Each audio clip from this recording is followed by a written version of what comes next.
Hi everybody, and welcome or welcome back to my channel. Today's video is a fun one for me and hopefully helpful to all of you guys, because today's video is how I got into all of these schools I applied to. Honestly, I was really shocked when I got into so many of these schools because I've never considered myself like a school person. I've never considered myself like an academic weapon of mass destruction. I've just never seen myself as a person liking school or see myself as a person doing well in school. But these are the things that I did that got me into these schools, and so maybe these will help you guys out. Yeah, I hope these tips are helpful to you guys. So let's get right on into this video.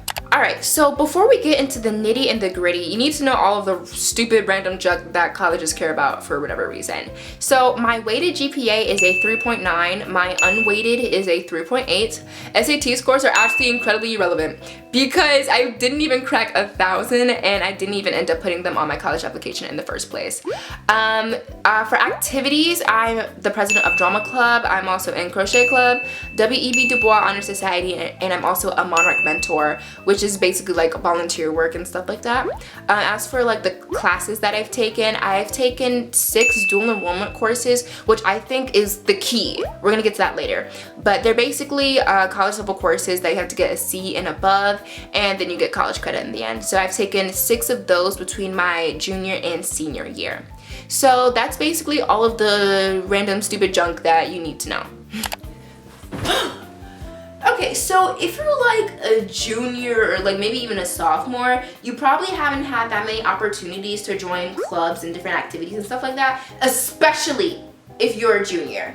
So I was in the same boat because, you know, my freshman year was cut off because of COVID-19. My entire sophomore year was online. Junior year, everything was like getting back into like normalcy or whatever. And now my senior year is kind of like what it was supposed to be.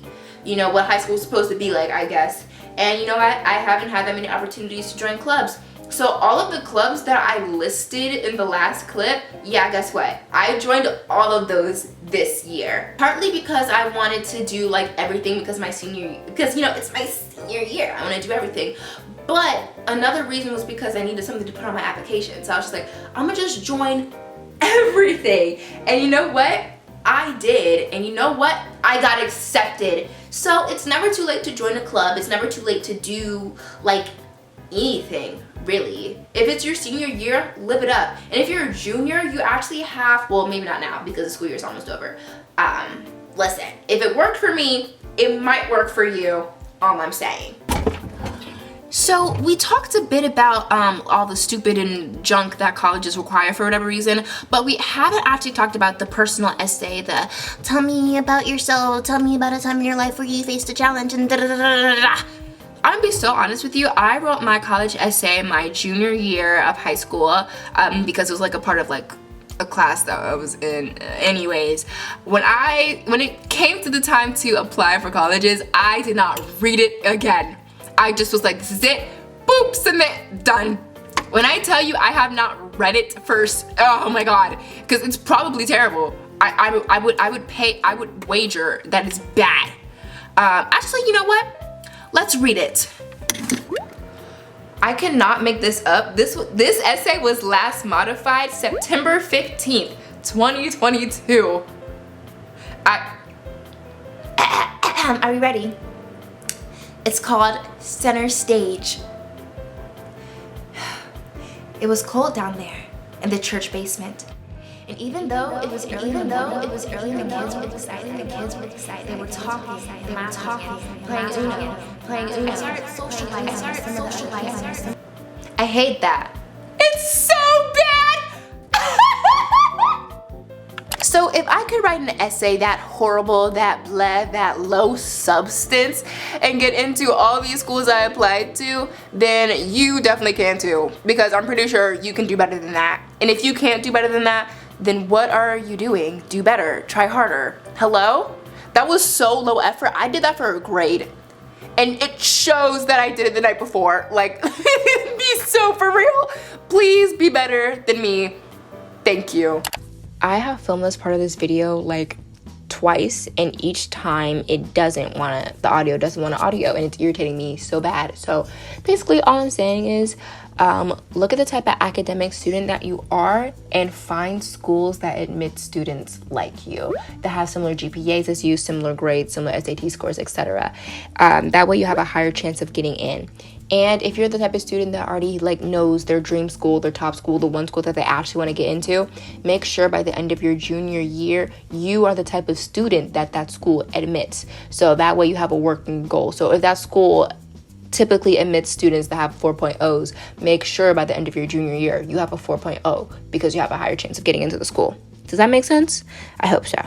Okay, earlier in this video, I talked about how I think dual enrollment is the key of how I got into all the schools that I applied to. And here's why. I believe that colleges like to see that you challenge yourself. This probably isn't something that you're just now hearing. You probably heard this before, but I genuinely believe that is the case. And I don't mean challenge yourself with honors level courses. I mean taking college classes while in high school, because if you do well in those classes, then colleges are going to think that you're going to do well at their school. It looks like you're an overachiever, you know what I mean? And they want overachievers. They want people who are going to make their school look good, people who are going to come out of their school and be successful. And that attitude starts in high school. So if you're taking higher level courses while you're in high school, college is going to be like, wow, they're going to be an asset at the school. They're gonna make us look great. Little side note, I think that if you do decide to take a higher level course, if your school offers it, take dual enrollment. Do not take AP, especially if you are a bad test taker. Because the thing about AP, yes, you get college credit if you pass a test that you have to pay for. And a lot of people don't pass, so they just end up wasting their time not getting any college credit for it. With dual enrollment, all you have to do is have a C and above in the class, which is what you should be doing anyways, right? Right? Okay. One important thing I forgot to mention is that some of the schools I applied to required an audition, because I'm going to be a theater major, so obviously they want to see what I can do. So I had to submit some audition videos, or just go in person and audition, which if you want to see me do that for VCU and Shenandoah, I will link that up above somewhere. Regardless though, that also played a part in whether I got into the school or not. So yeah, because obviously they wanted to see if I was talented. If you want to see me react to those videos of me doing a little monologue for the schools, I will. Just comment down below. But that's also an important thing that I totally forgot to mention earlier in this video. So yeah. What did we learn in this video? Take dual enrollment courses, or just challenging courses. Be realistic with the schools that you actually think you can get into. If you have a 2.8, you're not gonna get into Yale. Let's be so for real. Do clubs, sports, honor societies, all different types of things to make your resume look scrumdiddly-yum and have a better essay than I do. That is what I want to leave you with. Because honestly, anything is probably better than mine. Yeah. So that is it for today's video. I hope you guys enjoyed it. If you did, please give it a thumbs up. And I will see you guys in my next one. Bye.